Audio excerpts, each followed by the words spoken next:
কেমন আছো সবাই? আজ তোমাদের জন্য এআরসি এন্টারটেনমেন্ট একটি খুব মজার গল্প এনেছে। গল্প পাঠে রিঙ্কু চট্টোপাধ্যায় আর আমি অর্ধেন্দু।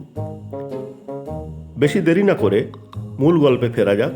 এটি একটি সংগৃহীত গল্প। গল্পটা শুনে কেমন লাগলো জানাতে কিন্তু ভুলবে না।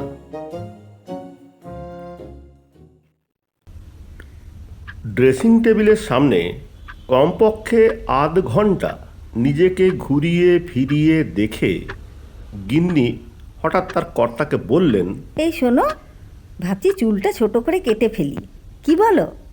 কর্তা তখন সোফায় বসে খবরের কাগজটি মন দিয়ে পড়ছেন।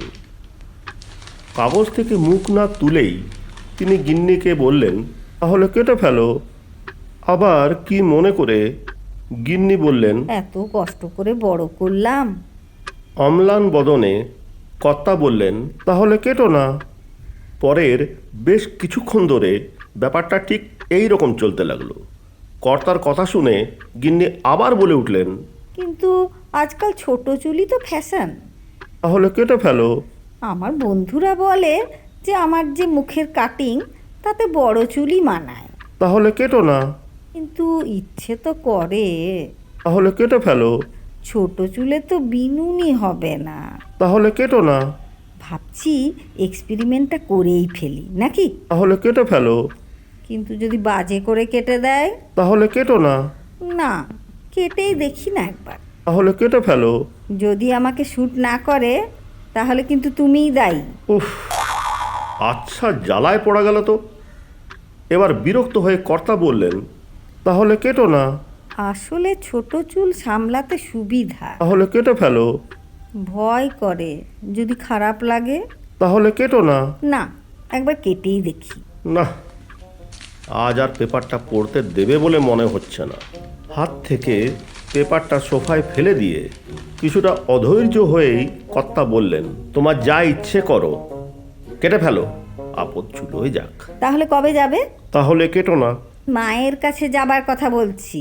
তাহলে কেটে ফেলো। কি সব বলছো আবোল তাবোল? শরীর খারাপ নাকি? তাহলে কেটো না। বুড়ো বয়সে ভীমরতি ধরলো নাকি? তাহলে কেটে ফেলো। মরণ, মাথাটা একেবারেই গেছে। মাথায় একটা বাড়ি না মারলে দেখছি ঠিক হবে না। তাহলে কেটো না। রাগে গজগজ করতে করতে গিন্নি চলে গেলেন সোজা রান্নাঘরে। সোজা তুলে নিলেন একটা সসপ্যান আর এসে বসিয়ে দিলেন শটান কর্তার মাথায়। কর্তা তখনও বিড়বিড় করে বলে চলেছেন, তাহলে কেটো না। তাহলে কেটে ফেলো। তাহলে কেটো না। তাহলে কেটে ফেলো। তাহলে কেটো না। তাহলে কেটে ফেলো। তাহলে কেটো না। তাহলে কেটে ফেলো। তাহলে কেটো। কেমন লাগলো আজকের গল্প? যদি ভালো লাগে তাহলে অবশ্যই একটা লাইক দিও আর আমাদের চ্যানেল এআরসি এন্টারটেনমেন্টকে সাবস্ক্রাইব করতে ভুলো না কিন্তু। তাহলে আজকের মতন চলি।